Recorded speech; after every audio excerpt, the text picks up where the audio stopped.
안녕하세요. 사르르입니다.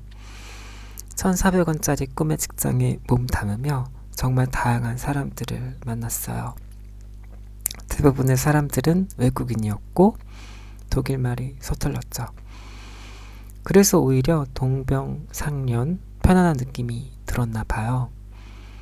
제일 먼저 제 단소의 유일한 파트너, 체첸공화국 출신의 망명자인데 푸근하고 잔정이 많은 아주머니셨어요. 공방에 단둘이 있으니까 틈만 나면 안물안궁 고향 이야기를 들려주시곤 했거든요.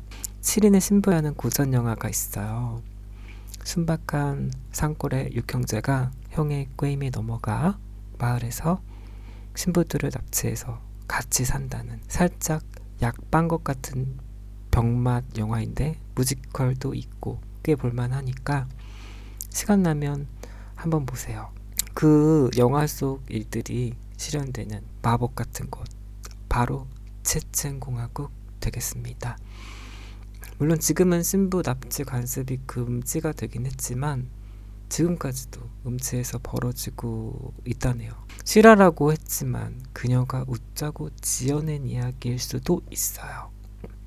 그녀가 살고 있는 마을의 한 처자가 백주 대낮에 괴한들로부터 보쌈을 당하게 됩니다. 충격적인 건 여자가 울고 불며 비명을 질러도 주변 사람들은 모른 척 한다는 사실. 보쌈 당첨, 커플 탄생을 축하합니다. 곧 국수 먹겠네. 뭐 대충 이런 분위기. 그런데 갑자기 여자를 풀어주는 괴한들.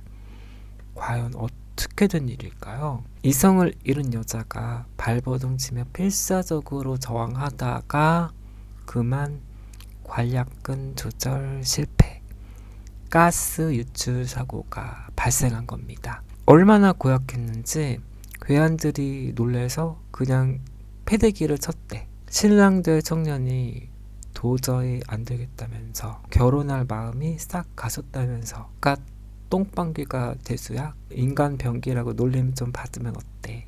자유 되찾았으면 됐지. 아주머니가 표현이 찰지기도 했고 웃음코드 제대로 저격. 간만에 배꼽을 잡았더랬죠.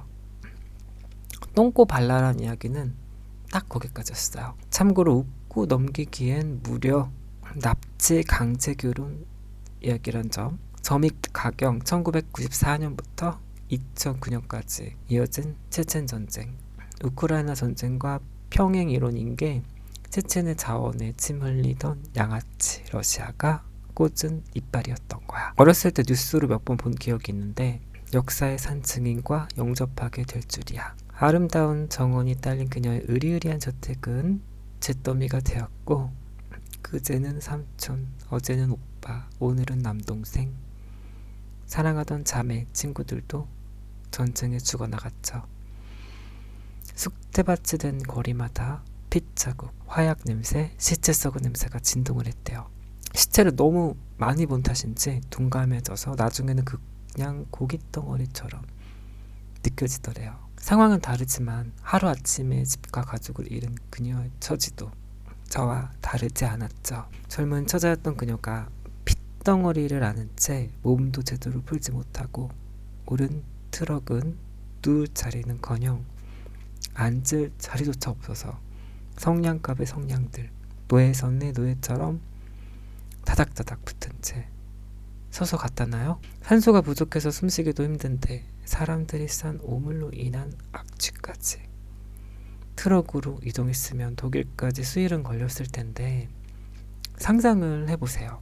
큰 덩어리만 대충 이 지경인데 디테일은 더 말해보아겠습니까? 폭발적인 전쟁 미아들로부터 해서 성범죄로 또 얼마나 많은 무고한 여성들이 희생되었을지. 전쟁은 정말 사라져야 합니다. 사랑까지는 못하더라도 파괴할 필요까지는 없잖아요.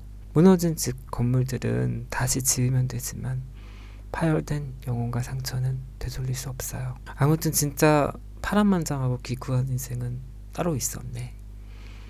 제 인생이 아무리 전쟁 같았어도 실제 전쟁만 하겠습니까? 그래, 최소한 전쟁은 안 당해봤으니 얼마나 다행이야.